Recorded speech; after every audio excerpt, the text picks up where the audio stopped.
I'm Jack Morton. What you're about to hear is me, reimagined by David Adler of Gathering Point News, as an educational exercise to help you understand how the past and the future meet. The lessons I learned in a Washington fraternity house in 1939 are the same lessons the events industry needs right now. So let us begin. I grew up on a tobacco farm in North Carolina. My mother died when I was young. My first job in the entertainment business was at a movie theater in Wilson, North Carolina. Ticket taker, usher, music coordinator, bill poster, all at once, starting at 12. I was never on the stage. I was always in the back with the people. And what I noticed, before I had the vocabulary for it, was that the audience response was the real information. Not what was on the screen, what happened in the seats. That habit never left me. When I needed to find talent for corporate conventions, I went to New York and visited the top nightclubs and the Palace Theater. I paid the usher to send me the weekly programs with audience reactions noted for each act. Who got what response, from which crowd, on which night. I was not building a file of performers. I was building a map of audience behavior. Here is what that map taught me. An audience tells you the truth, whether it means to or not. You cannot read it from a survey or a standing ovation. What you can read is the body, the lean, the stillness, the moment when 300 people stop rustling their programs at the exact same second. You cannot buy that moment with a bigger budget. When a room laughs together, something is created between the people in it that was not there before. A shared reference, a moment they now have in common, worth more than anything said before or after it. A room that has been genuinely moved clusters after the curtain. People find each other. They are reluctant to leave. A room that has been merely entertained scatters. The difference is not the talent. It is whether the material was true enough to the audience's actual situation that they recognize themselves in it. That observation built the company. In the 1950s, I started producing what I called corporate theater. Not entertainment bolted onto a business meeting. Theater. Because theater has a purpose beyond the performance. Theater changes the people who sit inside it. That is what we were doing in those hotel ballrooms. Not amusing people, changing them. Giving them a reason to believe in what they were selling, what they were building, what they were part of. The word mattered. Theater implies a director. It implies intention.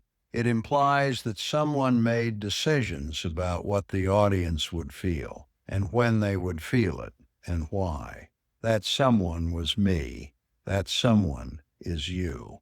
What the industry called these productions was industrials, a theatrical production written by Broadway composers, performed by Broadway talent, produced entirely for a private audience of company employees, and never performed again. So sell me one car to make calls in. And another to keep peace around the house.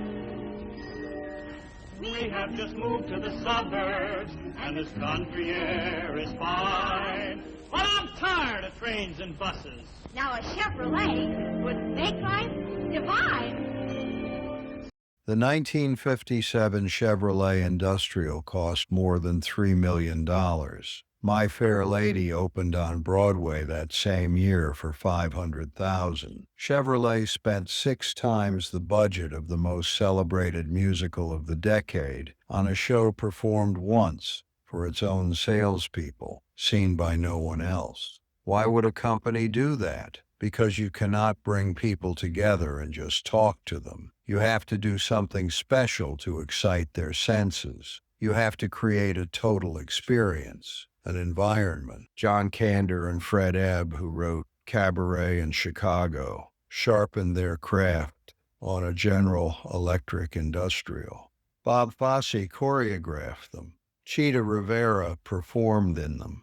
The people who built the golden age of American musical theater spent significant parts of their careers writing shows about refrigerators and automotive fleets in hotel ballrooms for audiences who would never see the work reviewed in a newspaper.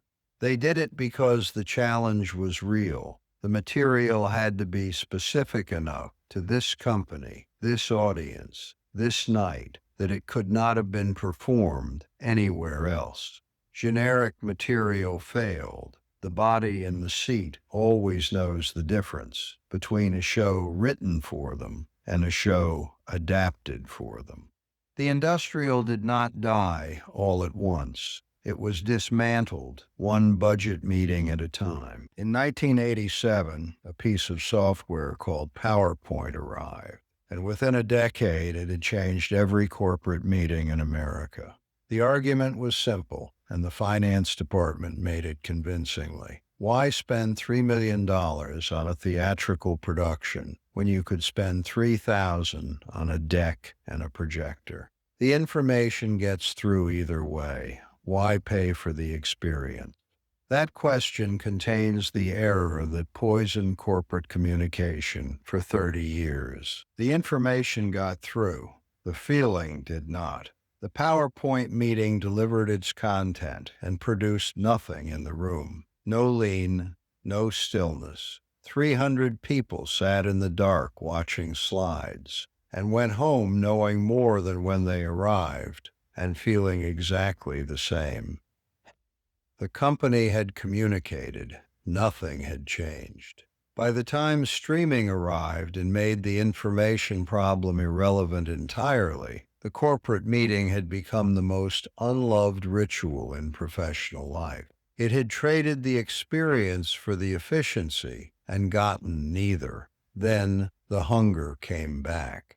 What streaming proved, without meaning to, is that content is not the point. Content is everywhere. What is not everywhere is the room. The moment when 60,000 people feel the same thing at the same second, the proof delivered through the body that other people are real and present and feeling exactly what you are feeling right now. No screen delivers that. People paid over $1,000 for a concert ticket in 2025, not because they could not hear the music any other way. They have it on their phone.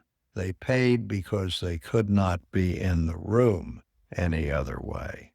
The company I started in a Washington fraternity house in 1939, booking bands on a payphone with a borrowed list of contacts, is today one of the most powerful brand experience agencies in the world. 1,000 specialists, 20 offices across North America, Europe, the Middle East, and Asia Pacific. 3.5 billion people have experienced a Jack Morton live event. Every weekday, 35 million people see their work on broadcast television. They produce the opening and closing ceremonies of the 2004 Summer Olympics, the Commonwealth Games, the New Year's Eve fireworks over the Thames for 19 consecutive years.